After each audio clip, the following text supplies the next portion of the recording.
está diciendo directamente, ustedes rechazaron a Jesucristo.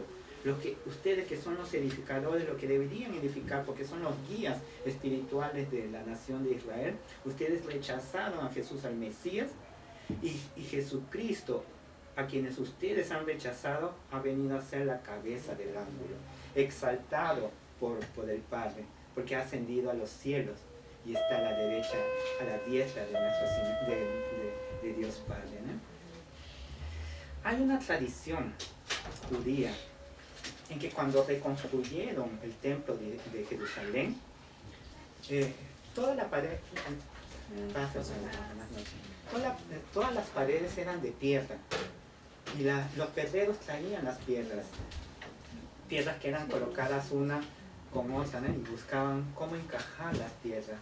Y había una piedra que se llamaba piedra del ángulo, que era una piedra gigantesca.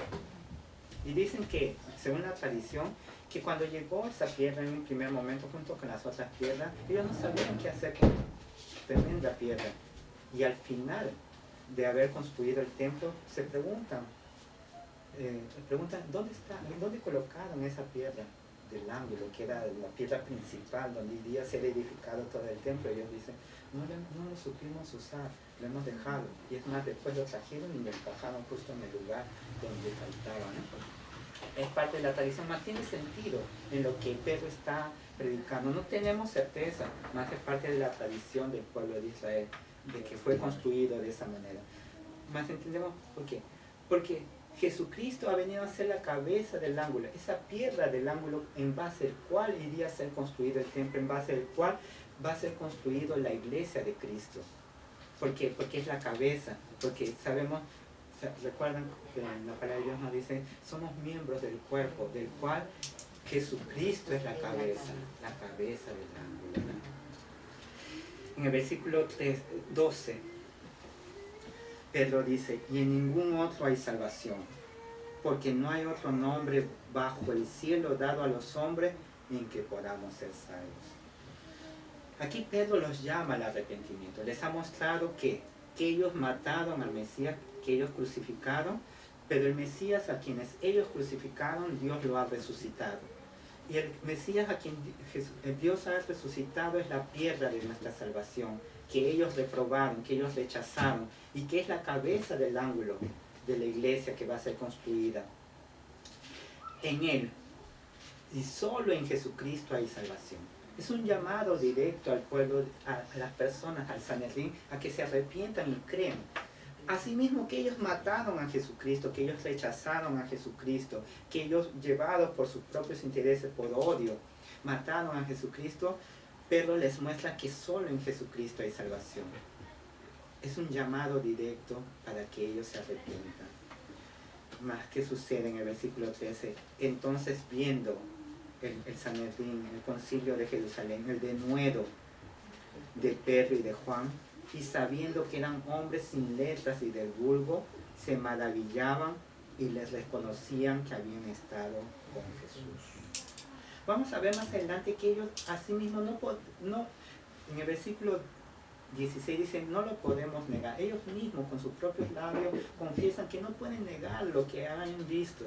Lo que han visto la multitud, la sanidad del cojo, porque es Dios mismo que lo ha sanado. Y es algo que ellos no pueden negar, más así mismo que ellos no pueden negar, tampoco están dispuestos a creer. Tampoco están dispuestos a aceptarlo, ¿no? Nos vemos, miren, en este versículo 3, ellos ven con qué denuedo, con qué ánimo, con qué fuerza, con qué valor Pedro y Juan hablan. Y ellos saben que ellos no son de una educación formal, es decir, ellos no han tenido una formación que era acostumbrada de la época de enseñanza recibida de los rabinos.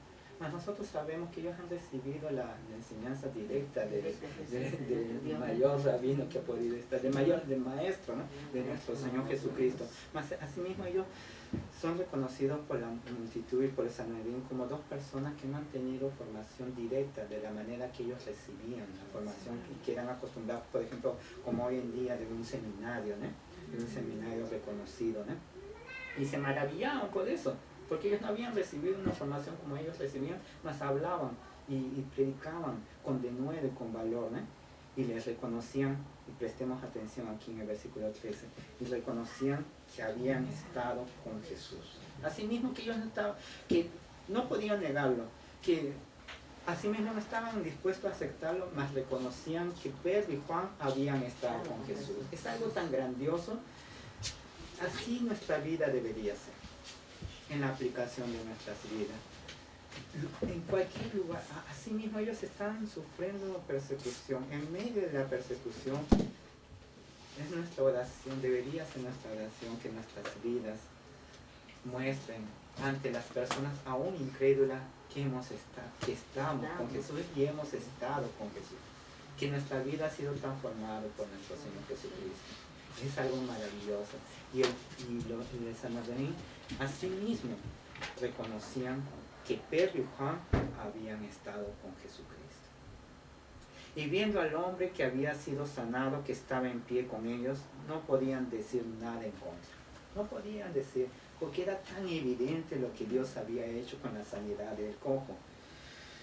Mas vemos, entonces les ordenaron que saliesen del concilio. No podían juzgarlo, no podían acusarlo de nada. Y le piden a Pedro y a Juan que salgan momentáneamente del concilio de Jerusalén. Y ellos conferenciaban entre sí, es decir, ellos opinaban, veían cómo es que iban a poder hacer, no tenían nada en qué basarse para poderlos juzgar y condenarlos. En el versículo 16 diciendo, ¿qué haremos con estos hombres? Porque de cierto señal manifiesta ha sido hecha por ellos, notoria a todos los que moran en Jerusalén, y no lo podemos negar. Ellos mismos dicen, no podemos negar, es Dios que ha sanado, pero es algo increíble lo que ellos están diciendo, no podemos negarlo, mas no lo aceptan, y lo rechazan. ¿Cómo que no pueden negar que Dios lo ha sanado, mas no lo aceptan? La dureza de su corazón. Exactamente, por la dureza del corazón. Y es lo mismo que sucede hoy en día, ¿no? Muchas personas están dispuestos a escuchar de lo que se hace en la iglesia. Vemos muchas personas vienen a actividades, por ejemplo una parrillada, cuando es el cumpleaños de alguien, cuando es el baby shower, y ven, porque nosotros somos, no por nosotros mismos, más por la obra de Dios, por la obra de nuestro Señor Jesucristo en nuestras vidas, ven algo diferente en nuestra vida, y esperamos que vean algo diferente en nuestras vidas, porque hemos sido llamados a ser testigos, testimonios de Cristo, y ellos ven, mas aún así no están dispuestos a aceptar, no que es lo que nosotros hemos hecho, sino lo que hay resistencia por la dureza del corazón. Versículo 17. Sin embargo, para que no se divulgue más entre el pueblo, vemos qué es lo que ellos dicen, amenacémosle. Si hace un par de minutos, segundos, dicen, no podemos negar que es Dios haciendo, es el milagro de Dios. Amenacémosle, ¿para qué? Para que no hablen de aquí en adelante a hombre alguno en este nombre, para que no hablen de Jesucristo, para que no hablen en la autoridad, en el poder de nuestro Señor Jesucristo. Y llamándolos, dice en el versículo 18, ellos habían estado afuera, llaman a Pedro y a Juan, les intimaron que en ninguna manera hablasen ni enseñasen en el nombre de Jesús. Mencionamos en un principio que Pedro y Juan son encarcelados. Ellos podrían haber objetado, ellos tenían la verdad, ellos estaban hablando de la verdad, ellos estaban haciendo la verdad, mas asimismo ellos se sometieron a la autoridad. Mas vemos aquí que hay momentos de someterse a la autoridad y hay momentos de no. ¿Por qué? Porque ¿cuál es la respuesta de Pedro y Juan? Mas Pedro y Juan respondieron diciéndoles, juzgad si es justo delante de Dios obedecer a vosotros antes que a Dios. De ninguna manera, lo sabemos. Y es lo que ellos hacen. Ellos le están exigiendo y haciendo que desobedezcan a Dios. Y ellos no pueden hacer de la misma manera que nosotros no podemos desobedecer a Dios. Estamos llamados a obedecer a las autoridades, mas también, sobre todo, somos llamados a obedecer a Dios. Y vamos a ver rápidamente unos versículos, ¿no?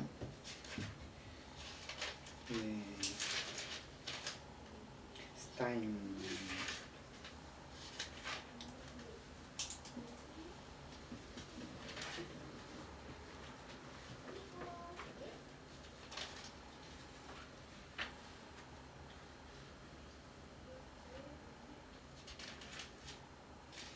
Romanos capítulo 13.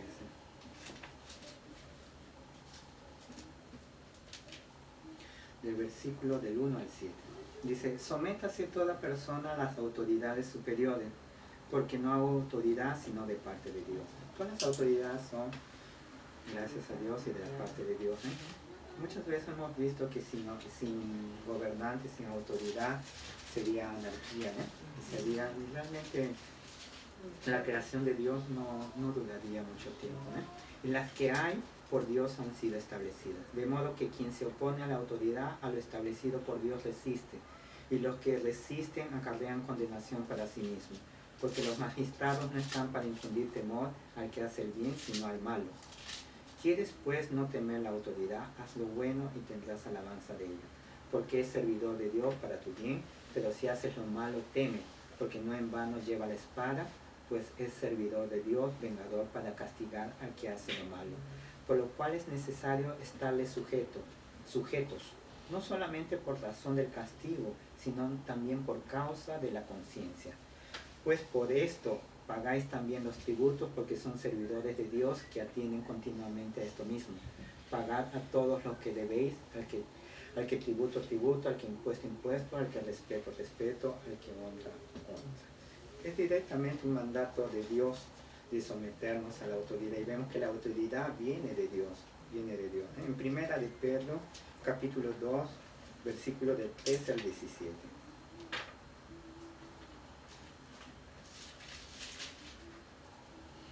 Dice, por causa del Señor, someteos a toda institución humana, ya sea rey como a superior, ya a los gobernantes como poder enviados para castigo de los malhechores y alabanza de los que hacen bien.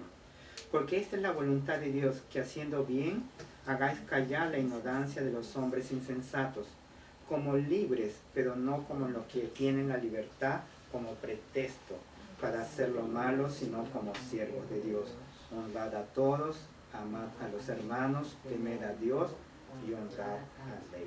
Es otro mandato del Señor, para que obedezcamos y nos sometamos a toda institución humana. Mas ¿cómo es que conciliamos esto? Es un mandato del Señor, vivir sometidos a la autoridad que es por Dios.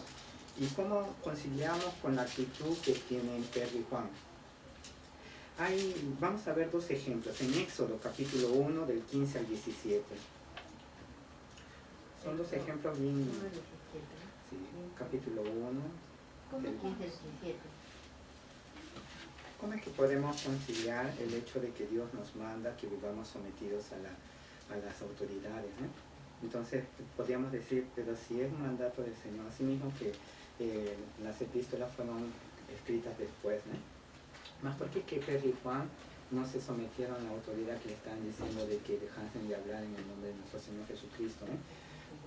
En Éxodo capítulo 1 del 15 al 17 dice, y habló el rey de Egipto a las parteras de las hebreas, una de las cuales se llamaba Cifra y otra Fua, y les dijo, cuando asistáis a las hebreas en sus partos y veáis el sexo, si es hijo, matadlo, y si es hija, entonces viva.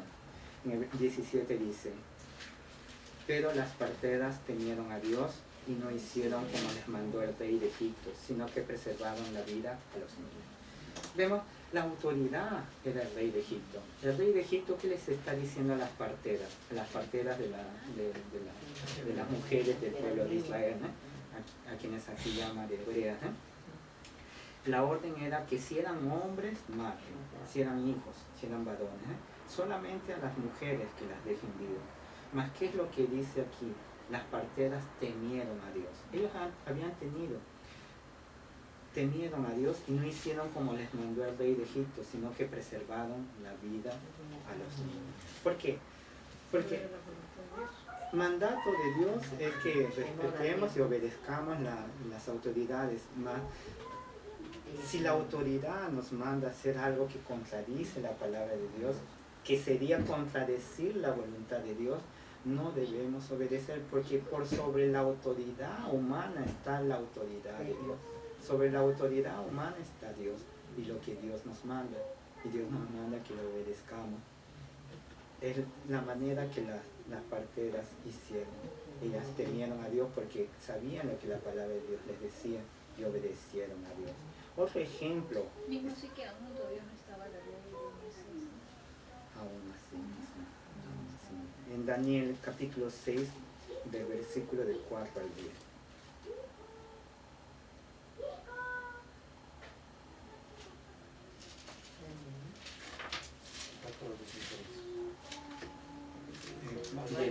Capítulo 6 del 4 al 10.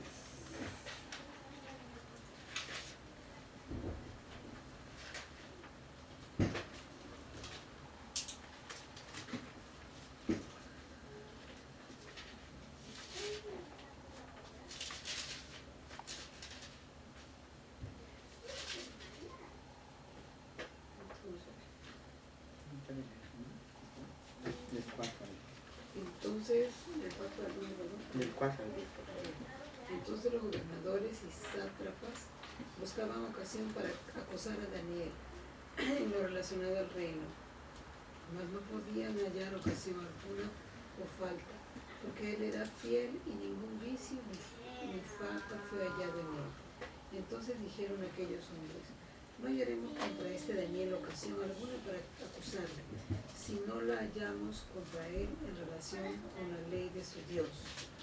Entonces estos gobernadores y sátrapas se juntaron delante del rey y le dijeron: así, rey Darío, para siempre vive. Todos los gobernadores del reino, magistrados, sátrapas, príncipes y capitanes, han acordado por consenso que promulgues un edicto real y lo confirmes, que cualquiera que en el espacio de 30 días demande petición de cualquier dios u hombre fuera de ti, oh rey, sea echado en el foso de los leones.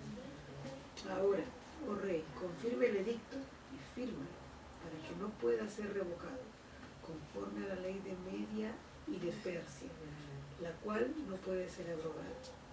Firmó pues el rey Darío el edicto y la prohibición. Cuando Daniel supo que el edicto había sido firmado, entró a su casa y abiertas las ventanas de su cámara que daban hacia Jerusalén, se arrodillaba 3 veces al día, oraba y daba gracias delante de su Dios como lo solía hacer antes. Vemos, el rey dio un edicto llevado por la influencia de esos gobernadores y sátrapas que odiaban a Daniel, que querían buscar una manera de eliminar a Daniel, ¿no? Fue dado ese edicto. Todas las personas estaban obligadas a obedecer ese edicto. Mas Daniel vemos que no obedeció, no por rebeldía, sino que a sí mismo, que estaba bajo la autoridad del rey, él debería obedecer a Dios. Y vemos algo, que él deja las ventanas abiertas. Él podría haber entrado y cerrado las ventanas. Nadie sabía lo que iba a hacer, mas se lo hace abiertamente, porque él debía obedecer a Dios. Y es un gran ejemplo para cada uno de nosotros. Y ahora entendemos por qué que Pedro y Juan responden de esa manera, ¿no? Porque asimismo que estamos bajo la autoridad de las autoridades humanas, debemos obedecer sobre todo a Dios. Si esas autoridades nos mandan a hacer algo que contradice lo que Dios nos manda, debemos obedecer a Dios, ¿eh? Versículo 20. Porque no podemos dejar de decir lo que hemos visto y oído. ¿Qué es lo que ellos habían visto y oído? Habían visto la vida de nuestro Señor Jesucristo, la muerte de nuestro Señor Jesucristo, la resurrección de nuestro Señor Jesucristo y la ascensión de nuestro Señor Jesucristo. Y es lo que no podían dejar de decir, no podían dejar de predicar el Evangelio, que en el nombre de Jesucristo hay salvación, ¿eh? 21. Ellos entonces les amenazaron y les soltaron, no hallando ningún modo de castigarles. Asimismo, ellos les amenazaron, aún continuaban diciéndoles, entendemos que les amenazaban para que no hablen en el nombre de nuestro Señor Jesucristo, y los soltaron. Y no había nada que ningún motivo para castigarlo. Y vemos que ellos no los castigaron, no por temor de Dios. ¿Qué dice aquí? Por causa del pueblo. Ellos no tenían temor de Dios, mas temían al pueblo, lo que el pueblo les podía hacer. Por lo general un incrédulo teme a lo que el hombre le puede hacer, sino que la palabra de Dios dice: no teman a aquel que pueda matar el cuerpo, sino tema aquel que puede matar el cuerpo y el alma por siempre, ¿no? Que es Dios, ¿no? Ellos no tenían temor de Dios. Dice, por causa del pueblo, porque todos glorificaban a Dios por lo que se había hecho. Porque Dios había sanado el cojo y todos habían visto eso y el pueblo estaba glorificando a Dios. El pueblo reconocía abiertamente que era Dios quien había sanado, por eso que lo glorificaban, ¿no? Y versículo 22, ya que el hombre en quien se había hecho este milagro de sanidad tenía más de 40 años, más de 40 años él no pudo caminar. ¿Cuánto tiempo él habría estado en la puerta del templo? ¿Cuántas personas que están en medio de la multitud? La gran mayoría, entendemos que la gran mayoría conocía a este cojo y vieron cómo es que Dios lo sana de una manera sorprendente, de un momento a otro. Y vemos algo aquí, por ejemplo, rápidamente, algo que creo que me olvidé de mencionarles la semana pasada. El cojo le pide a Pedro y Juan, ¿qué cosa? Dinero, ¿no? Para su necesidad inmediata. El cojo nunca pensó de que iría a ser sano. Más que sucede, y Dios lo sana. No es por la fe del cojo. Más que es lo que dicen todas las personas que dicen tener el don de sanidad hoy en día, dicen que cuando en sus palabras, cuando Dios nos sana es porque la persona no tiene fe. Pero es absurdo porque, ¿saben por qué, mis hermanos? Que O sea, no tiene Cuando Dios nos sana es porque no hay fe. Eso es lo que dicen, o sea, objetan, o sea, dan un pretexto. Sabemos que Dios sana a quien quiere. Y vemos aquí un ejemplo de que Dios no sana por la fe de la persona, sino porque estaba dentro de su propósito y era la voluntad de Dios. Vemos que estuvo 40 años. Nuestro Señor Jesucristo, probablemente las veces que subió al templo lo pudo haber visto. Nuestro Señor Jesucristo no lo sanó, porque no era el propósito de Dios en ese momento. El propósito de Dios era sanar al cojo en este momento para captar la atención de la multitud, para que Pedro pueda predicar y luego para ser llevado al Sanedrín y tener la oportunidad única de poder predicar ante el Sanedrín. Y vemos en el versículo 23, y puestos en libertad vinieron a los suyos y contaron todo lo que los principales sacerdotes y los ancianos le habían dicho. Ellos pusieron en libertad a Pedro y a Juan. ¿Y qué es lo primero que ellos hicieron? Vinieron a los suyos. Ellos no se fueron a otro lugar, ellos fueron a sus hermanos, se juntaron con sus hermanos y le contaron. Ellos compartieron lo que los principales sacerdotes y los ancianos le habían dicho y lo que habían hecho, ¿no? Con ellos. Y entendemos también que ellos compartieron lo que la sanidad del cojo, cómo es que Pedro predicó, ¿no? Ante la multitud, cuántos se convirtieron, ¿no? Y luego cómo es que Pedro predica ante el Sanedrín, ¿no? Y ellos comparten eso con sus hermanos y es un ejemplo para nosotros también. Cuán importante es la comunión entre hermanos, cuán importante es. Y en el 24 dice, y ellos, habiéndolo oído, alzaron unánimes la voz a Dios y dijeron, ¿qué es lo que sucede? Ellos escucharon el testimonio de Pedro, de Juan, y lo primero que ellos hacen es orar. Lo primero que ellos hacen es orar. Y dijeron, alzaron unánimes la voz a Dios y dijeron, soberano Señor, tú eres el Dios que hiciste el cielo y la tierra, el mar y todo lo que en ellos hay. Vemos, ellos tenían algo que pedir a Dios. ¿Qué es lo que ellos tenían que pedir a Dios? Hemos visto que en el capítulo 4 empieza la persecución de la iglesia. Ellos tenían que pedir para que Dios guarde sus vidas ante esa persecución. Mas vemos que ellos no comienzan la oración directamente. Y ya lo hemos aprendido, es un ejemplo más. Ellos empiezan y tienen un tiempo con Dios, adorando a Dios, exaltando que Dios es soberano, que Dios es Señor, que Dios es Dios y es el creador de todas las cosas. Y ellos hacen mención de un salmo. Ellos están orando la palabra de Dios. En el Salmo 146:6 que dice que Dios Dios que hiciste el cielo y la tierra y el mar y todo lo que en ellos hay. Ellos están orando y están orando la palabra de Dios. Y lo dice claramente en el versículo 25, que por boca de David tu siervo dijiste. ¿Quién habló? Dios. ¿Cuál fue el instrumento? David. Y eso ha quedado en los salmos, ¿no? En el Salmo 22, del versículo 1 al 2 dice esto. Y vemos que están en medio de la oración. Ellos están orando. Quien está dirigiendo la oración ha mencionado el Salmo 146.6 y ahora menciona el Salmo 21.1 al 2 y lo va a aplicar a su vida en medio de la oración, en medio de lo que está orando a Dios. El Salmo dice, y es lo que ellos, quien está dirigiendo la oración, menciona. Pero aquí es el 21 del 1 al 2. ¿Por qué se amotinan las gentes y los pueblos piensan cosas vanas? 26. Se reunieron los reyes de la tierra y los príncipes se juntaron en una contra el Señor y contra su Cristo. En el Salmo dice contra su ungido, mas hemos visto que Cristo en griego significa ungido, ¿no? Contra el Señor. Todos se unieron, todos rechazaron a Dios y todos se reunieron y se juntaron contra el Señor, contra Dios y contra Cristo, contra el Mesías, ¿no? Y ahora lo aplica, en medio de la oración aplica la palabra de Dios, el Salmo, a sus vidas, porque verdaderamente se unieron en esta ciudad contra tu santo Hijo Jesús, a quien ungiste. ¿Quiénes se unieron? Herodes, Poncio Pilato, con los gentiles y el pueblo de Israel.